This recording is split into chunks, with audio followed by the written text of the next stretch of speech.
Welcome back to the class video for Module 4, the first of two modules devoted to Rousseau's On Social Contract.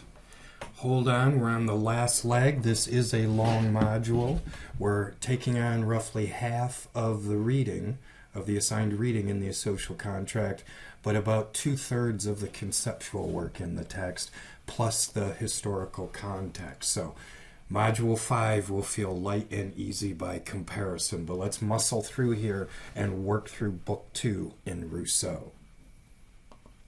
To quickly recap, in the first part of Module 4, we looked at Rousseau's historical context. In the second part, we looked at those first 4 chapters that amount to an extended introduction and reflection on these two categories, nature versus convention. And then in part 3, we looked at Rousseau's model of the social compact, and that he's talking about cultural identity before the creation of government, and his notion of consent is embodied in this idea of alienation.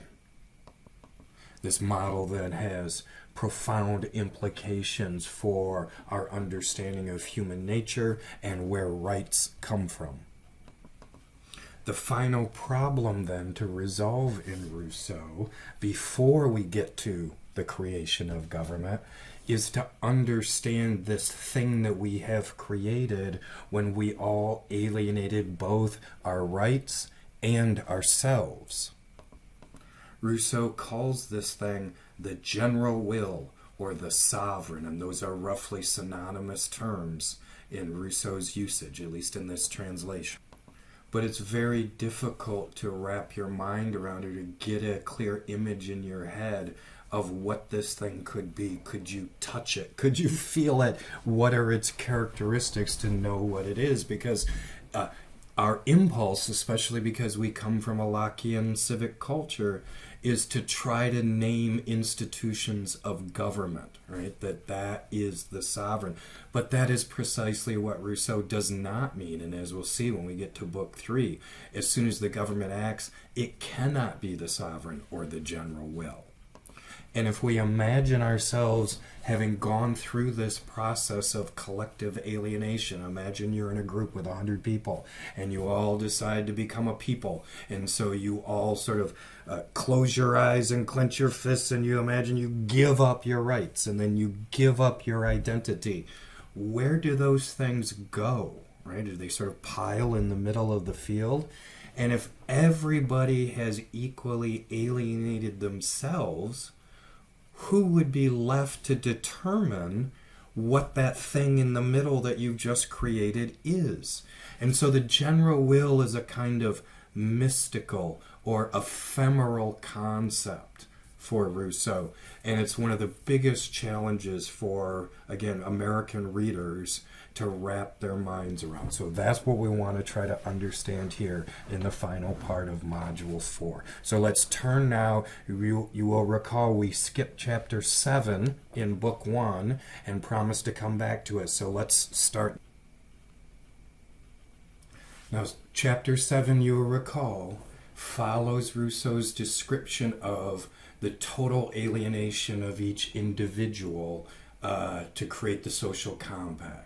So here in Chapter 7, he's reflecting on the psychology of that relationship between the individual and the collective, and his observation on the collective is that the same logic does not work in reverse, which leaves the collective unbounded in its authority. So he says at the beginning of Chapter 7, in the first highlighted passage there, each individual, in making a contract, as we may say, with himself, is bound in a double capacity. As a member of the sovereign, he's bound to the individuals, and as a member of the state, to the sovereign. So this is a pretty easy metaphor to conceive in our minds, right? You can imagine being a member of a team, a sports team, right? You are an individual, you're also a member of the team. You think you ought to be getting the ball more and being allowed to score, but the team's winning with other people scoring more. And so you can imagine these two different psychological viewpoints. Geez, I wish I was allowed to score more. On the other hand, I'm a member of the team and I'm glad the team is winning. It's sort of intrinsic to any group. You can identify as an individual apart from the group, and you also identify as a member of the group. Rousseau's point, of course, is the same thing cannot be said from the perspective of the group, and that's the point of the following paragraph. Attention must further be called to the fact that public deliberation, while competent to bind all the subjects to the sovereign because of the two different capacities in which each of them may be regarded, cannot for the opposite reason bind the sovereign to itself, and that it is consequently against the nature of the body politic for the sovereign to impose on itself a law which it cannot infringe. Being able to regard itself in only one capacity, it is in the position of an individual who makes a contract with himself, and this makes it clear that there neither is nor can be any kind of fundamental law binding on the body of the people, not even the social contract itself. Now, this is a lot more opaque and difficult to understand what Rousseau is talking about.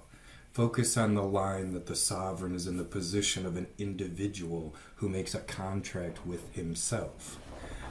Imagine an individual making a contract with himself. You sell yourself a car, right? And so you write up a contract, you pay yourself, you write out a check or hand yourself over cash, you write a receipt for the cash, you drive away with it. Imagine that at some point you're unhappy with your purchase and you want to sue the person who sold you the car, and you try to file a lawsuit. What is a judge going to say to you? You are a person who made a contract with yourself. Well, of course, it's an absurd proposition because you have all the authority you need to force yourself to change the terms of the contract. If you're unhappy with yourself, give yourself a refund. Nobody outside of yourself has to compel you to do that, right? And so Rousseau is merely pointing out that the duality of the individual's relationship to the group does not reciprocate itself in the group's attitude towards the individual. And where he concludes then, turns into a fundamental principle or conceptual dilemma of constitutional law. He says that there neither is nor can be any kind of fundamental law binding on the body of the people, not even the social contract itself. Think how different that is than Locke's interpretation. For Locke, the social contract are the fundamental rules and forms of government. They absolutely bind the people. They bind everybody.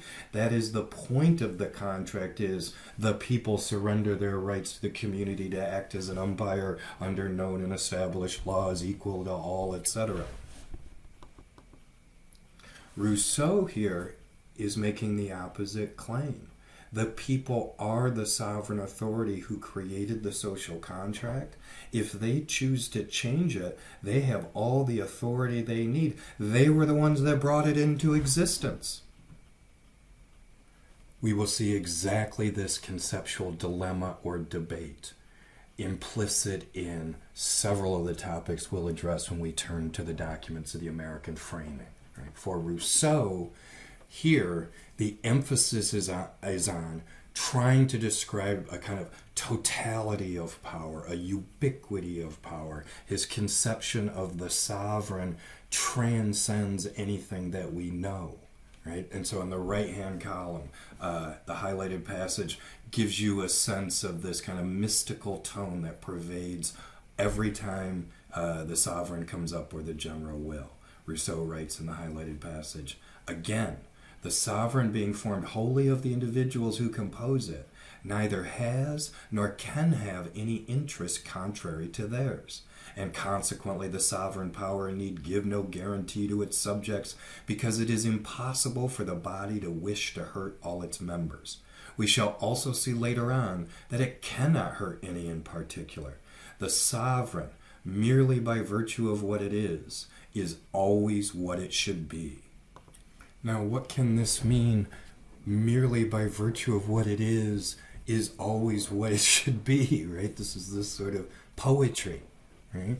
But we all see clearly the implications. The sovereign cannot harm you. If you think you're being harmed by the sovereign, it's merely because you're thinking of yourself and not the collective, so you have not alienated yourself, right? The fundamental premise of the social compact described in chapter 6. If you imagine that the sovereign is harming you, that it is doing something to you that you don't want done, it just means that you're not a member of the sovereign. And this kind of authoritarian or totalitarian language then sort of climaxes at the end of the chapter here in this final highlighted passage on the left-hand column, top of the left-hand column on page 8. In order then that the social compact may not be an empty formula, it tacitly includes the undertaking, which alone can give force to the rest, that whoever refuses to obey the general will shall be compelled to do so by the whole body. This means nothing less than that he will be forced to be free. That final line then is a wonderful bumper sticker for Rousseau. If you resist, the general will force you to be free. And of course, from a Lockean perspective, that's an absurd and nonsensical statement, right? If you are being forced, that is the proof that you are not free. And while Locke offers the same basic proposition in his description of the social contract, you'll remember he says, if you don't surrender your rights, then you never join the social contract and you can't make any claim on protection from the community. But of course he, at the very same time, says, oh, but the community has to respect certain of your rights and you should always be suspicious and be ready to engage in revolution if the government becomes tyrannical. And so it's that balanced negotiation in Locke, where here in Rousseau, it's overwhelmingly about the submission of the individual to the power of the collective. If you don't like what the collective is, it's because you're a slave. What can that mean? It means you're a slave to your individualism. You're a slave to your own desire to be a unique person and to resist the group. So when the group compels you, right, it is merely forcing you to be free, to go along with the collective. Now this can sound to a modern reader like a form of fascism, right? A kind of version of 18th century version of 20th century fascism, or Bolshevism, if you want, right? But remember, the only way you get there is if you imagine that Rousseau is describing a government here, and he is emphatically not describing a government. He's describing the psychological power that your cultural identity has for you. Now, you still may not agree with him, right? And you may have a different view and think you're an autonomous, rational individual from the moment you were born, and that's your natural condition, and that's a very Lockean way to understand freedom. But here is the continental perspective. Of course it can be misinterpreted, and easily so, and many of you will on your essays this term, and I'll write corrective notes in the margin, right? But for Rousseau, if you understand his presentation, this is not a description of government force. It's a description of your compulsion, your inner compulsion to identify with your cultural group, your ethnic group, however it is that you form your identity. So as we turn now to book 2, we have to hang on to that distinction. That's the primary import of book 2, is to make clear that he's not talking about government. So let's turn there next. Looking at the first chapters of book 2 then, we see that Rousseau's emphatic about exactly this distinction. The sovereign is not government. So chapter 1 and 2 make essentially the same point. Chapter 1, that sovereignty is inalienable, and chapter 2, that sovereignty is indivisible. Look at the highlighted passage in the middle of the left-hand column on page 10. I hold then that sovereignty, being nothing less than the exercise of the general will, can never be alienated, and that the sovereign, which is no less than a collective being, cannot be represented except by himself. The power indeed may be transmitted, but not the will. And then if you look at the first paragraph of chapter 2, sovereignty, for the same reason as makes it inalienable, is indivisible. For will either is or is not general. It is the will either of the body of the people or only a part of it. In the first case, the will, when declared, is an act of sovereignty and constitutes law. In the second, it is merely a particular will or act of magistracy. At the most, it is a decree. The primary distinction here is between sovereign and magistrate, that act of magistracy. And you'll recur to that term magistrate. The magistrate is the government. It is an officer of the government. The sovereign here is only present in the collective. That means unanimously. Only when the people speak all together with one voice can we say that we know what the sovereign wants. If it's any portion of the sovereign, any portion of the people, then it cannot be the sovereign. It has to be this other thing, an act of magistracy or an act of government. Now, why does this matter, right? Because our political theorists, he says in the next paragraph, unable to divide sovereignty in principle, divided according to its object, its force, into force and will, into legislative power and executive power, into rights of taxation, justice, and war, into internal administration and foreign treaty, and the power of foreign treaty. Now, Rousseau could not know this because he was writing in the 1750s, but he could have very well been describing the American constitutional framers, because, of course, in American constitutional doctrine, we divide and slice and dice sovereignty all over the place. And we'll see that when we turn to the American documents. You may be familiar then with the doctrine of dual sovereignty, that both the federal government and the state governments are sovereign in the American scheme, each sovereign over distinct objects like rights of taxation, justice and war, internal administration, power of foreign treaties, etc. And we'll come to that in the last portion of the course. This question, whether or not sovereignty can be divided, is a vital and central conceptual debate in the transition between those American constitutions that were written during the Revolutionary period, and then the transition represented by the turn to the federal constitutional model, or the Madisonian turn, as we talked about at the introduction to the course. For Rousseau, sovereignty is always and only embodied in the collective will of the people.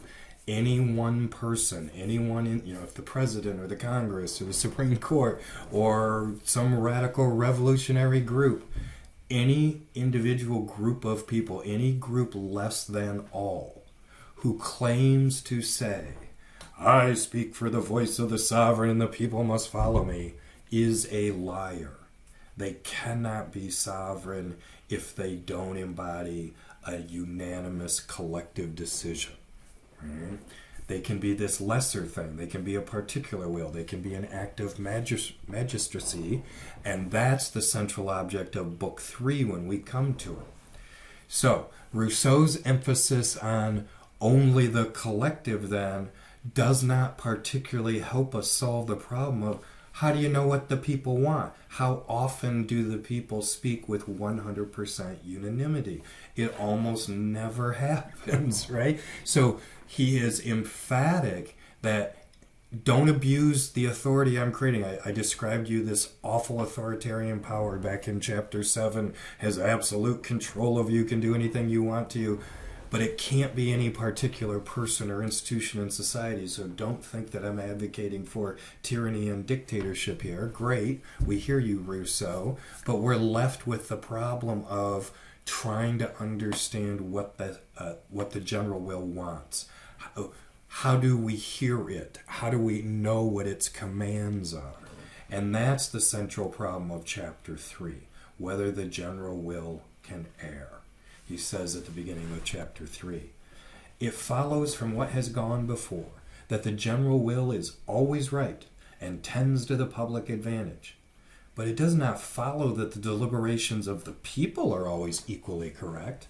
Our will is always for our own good, but we do not always see what that is. The people is never corrupted, but it is often deceived, and on such occasions only does it seem to will what is bad. So this is precisely the conceptual problem. He tells us that you only know it's the general will when the collective speaks, but the collective can be wrong, right? It can misunderstand what the general will. What? That doesn't make any sense. Follow with me in the following paragraph. There is often a great deal of difference between the will of all and the general will. The latter considers only the common interest, while the former takes private interest into account and is no more than a sum of particular wills. But take away from these same wills the pluses and minuses that cancel one another, and the general will remains as the sum of the differences. So Rousseau is distinguishing here between these first two things, the will of all and the general will. They sound the same, will of all and general will, but they're in fact different. He says the latter, that is the general will, considers only the common interest. So we know that's good, it's always right.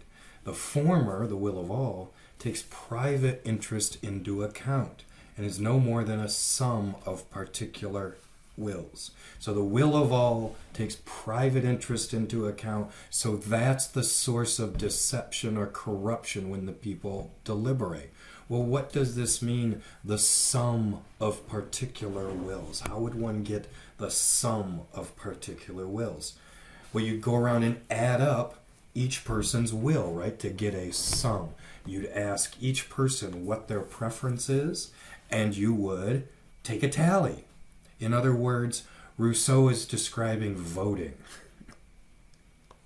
And he is deeply skeptical of the institution or the ritual of voting, because he thinks in the act of voting, you go into the voting booth to flip the switch, and what do you think about? What you want, what's best for you, which candidate will serve your interest. And so it's intrinsically a corrupt activity. It's appealing to your self-interest. And so the best you could ever do when you try to take a sum of particular wills, that is, add up what each person wants, is the best you could come up with is this thing, the will of all. And it's a kind of will, right? It's an approximation of the general will, but it's corrupted because it takes private interest into account. And what's the consequence of that in the succeeding highlighted passage? So when factions arise and partial associations are formed at the expense of the great association, the will of each of these associations becomes general in relation to its members, while it remains particular in relation to the state. It may then be said that there are no longer as many votes as there are men, but only as there are associations. If you ask men to go in and vote on their preference is going to be to whatever benefits themselves and those in the same situation as themselves. And so partial associations will be formed. All the farmers are going to vote together. All the bankers are going to vote together. All the manufacturing laborers are going to vote together, right? Or all the Catholics are going to vote together and all the Protestants are going to vote together. People will, if you elicit their private interest, what do you want? What do you think is the best thing for yourself? They will naturally break down into groups that are most like themselves. So the process of calling elections or respecting the results of elections, it's not that they're illegitimate, it's that they can only be applicable to government. They can't speak for the sovereign because it's in the nature of elections or taking sums of particular wills to aggravate or to accentuate people's private interests. They are inherently corrosive of the body politic, of the sovereign. Rousseau cannot concede that the general will can be bound by any particular sets of rules, such as, say, the rule of the majority. Right? The general will is not bound by that, because what he's describing through the social compact, through that alienation, is he's intending to depict it as intuitive or innate, right? It's not a consent like someone offers you a proposition and you get to consider whether yes or no. It's something that comes naturally out of you. And so he describes in chapter 4 in the highlighted passage on the bottom of the right-hand column of page 11, as nature gives each man absolute power over all his members, the social compact gives the body politic absolute power over all its members also. And it is this power which, under the direction of the general will, bears, as I have said, the name of sovereignty. So nature gives each man absolute power over all his members.